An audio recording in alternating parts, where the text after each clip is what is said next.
Alright guys, I'm having another play around with this LED because it's just so cool. And what I've been using to cool it originally was actually this. As you see, it's still covered in cable ties and stuff because I was hanging it from the ceiling and using it. See how well it worked. It's a normal like a ceiling light, and it worked rather well. But it's too big for it's just too big for a small LED. Well, it's a small LED. It's too big for an LED. So I'm gonna try and find something different. I then actually tried using this, which does work fine. Unfortunately, this is still no good for this. It still needs fan power. I was hoping having something bigger would just disperse the heat by itself. So no, it's not working.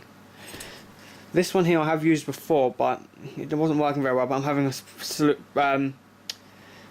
I have a theory that was because the thermal pad on it was just a bit shitty. I just scraped it off and it took a lot of effort. So I'm gonna line this up in here. I'm gonna mark it up.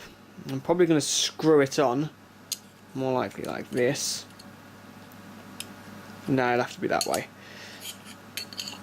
That way I get the most amount of the well, it looks like aluminium, but it looks like it's got, the inside actually looks like it's brass. It's like a goldy colour, so not too sure what they, it might be some sort of composite, something which is like aluminium but conducts heat better, I don't know. But anyway, that there, I'm going to drill some holes and screw through into the heatsink. Hopefully it won't be too bad. There's already some holes there, but they don't line up. This is off an old graphics card, as you can see, Sapphire. I'm hoping this here, it's got a lot of fins on it, so I'm hoping this might dissipate the heat.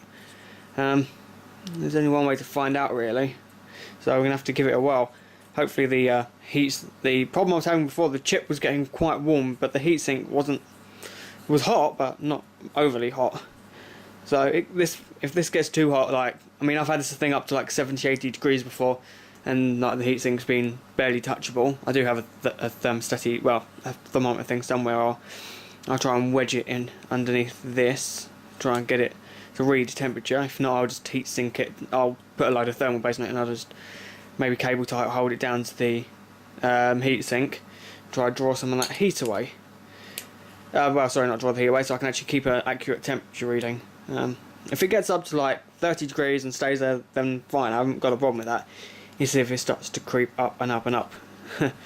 Also, on the thought of that, I was thinking about what kind of fans to use as well. So I've got these brushless blowers which came out of projectors, little high charge projectors. Got two of them. I did have loads of them. I don't know where they've all bloody gone though.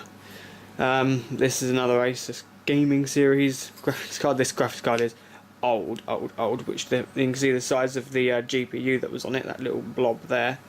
So yeah, this isn't going to be anywhere near good enough for this, but I know the little 10-watt ones, which is actually two there in that packet, but that's something that my other half brought. So anyway, what I'm going to do is I'm going to quickly go drill the holes in this and get a heatsink on it and see how well it works.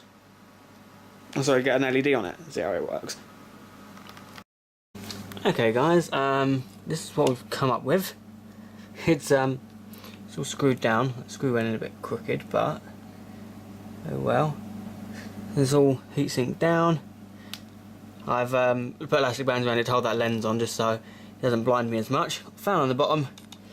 Got a separate power supply for the fan because the fan's 12 volt and the bloody light's 26 volt. So that there is its bodged up power supply, which, well, wire which goes to this. So we'll plug this in, and that will give us some fanage. So that's now running, as you can see. I've taped up the bottom as well. I was testing this before, not with the light on, but when I covered up the bottom, more air actually came out the top. Makes it a little bit more noisy, but more air does come out the top. So we'll plug this in, and I've also got the temperature sensor wire coming off of it as well. So that's saying 23 degrees, and it's going down, of course, with the fans on. So we'll just cram that up there. The only problem with these LEDs is the cooling of them. I haven't yet found an easy way of cooling it. Hopefully this will be one step closer to that. Alright, LED is on, obviously. It's going up now. I want to make sure that I'll quickly go on the computer and I'll check what temperature these are meant to run on optimally. I know they can go down to like minus 20 degrees or something stupid and still work, but I'm pretty sure the max operating temperature is something like 60 or 70 degrees, so I'll go and have a quick look. Right, operating temperature, I'm guessing that's minus 20 to 70 degrees, or from 20 to 70 degrees. I've had it's been lower than 20 degrees and it's still been working, so I can only assume that that's working. Then that's what its temperatures are that's what it's rated for. I know it's been hotter than that before. Now it's been at 77 degrees because I had it on that heatsink actually there, and I forgot to turn the fan on. So yeah, it did get quite warm, but it's still working just fine. Plenty of heat coming out of there. I can't see that because of the fucking light. It's 45 degrees. So anyway, still creeping up though, but it's much more slowly now. The air that's coming out the top is rather warm, which is actually where the fucking hell, that heatsink's very hot. You can still hold on to it, so I might put a little bit. I might pull that temperature sensor out and put a little bit of heatsink compound on it, and shove it back in, try and get a better connection, because that will improve that reading. And this is a bit slow anyway. This direction. It says it's only a couple of quid off eBay. They're dirt cheap. So I'll quickly put some heatsink compound on that. I can always take the heatsink apart after and clean it. It's not a big fuss. Right, I'm back up and running again. See, the temperature's dropped. That's because I had it out and the light was off as well while I did it, so the heatsink's cooled down a bit. But basically, I know what some people are going to say is that where that sensor has been put is right on the end of the actual fins, so that's actually going to be the coolest part, which I'm not too fussed. I mean, 70 degrees is probably more than I can handle touching stuff anyway, so if this hurts to touch, then I know to turn it off. That's just more of a guideline. I want to make sure that this heatsink can keep up. It's probably not that great of an idea anyway, just on the basis that if it can only just keep up while it's clean, the second it gets the smallest amount of dust in it, then we'll start to overheat. So I look at the light and then I get that little blip and I can't. Okay, that's 42.7 degrees, I think. Yes. I look at that and I've got this little like circle thing on my vision, and I can't see the bloody temperature. Oh well, I might just cover that up actually. Where's that bloody little plastic cap lid thing gone? Off the spray paint. There it is. Just like that. There we go. That's much better. Hopefully the lid won't melt. Right, I'll come back to you in a little bit. There you go, convenient timing. Back to the LED. It's just getting quite warm now. In fact, it's getting quite hot, but the temperature's still creeping up.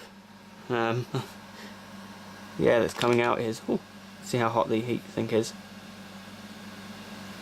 It's bearable to touch. The other end's warm, but not overly warm. Feels like there's a leak. It's getting a draft coming out here. Oh, it's because there's holes in the back of the fucking heatsink. That would help heating, cooling even.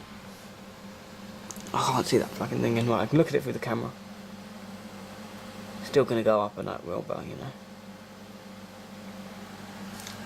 Oh, it went down actually a couple of degrees. It went down a couple of degrees.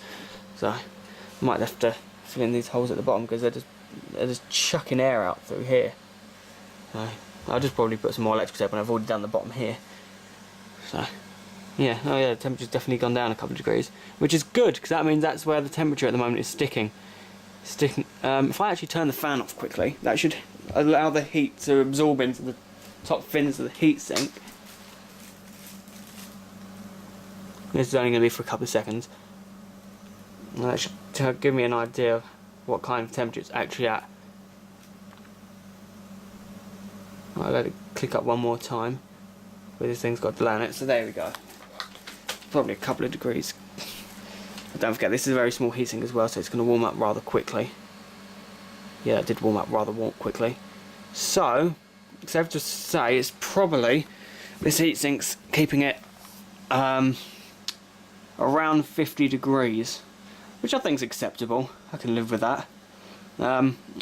Ideally, I need an infrared thermometer, something to point it, so I can get temperatures off different things, such as the lens itself, just for curiosity's sake, because it's warm just there. Putting your hand in front of it, and it's kind of like a car headlight.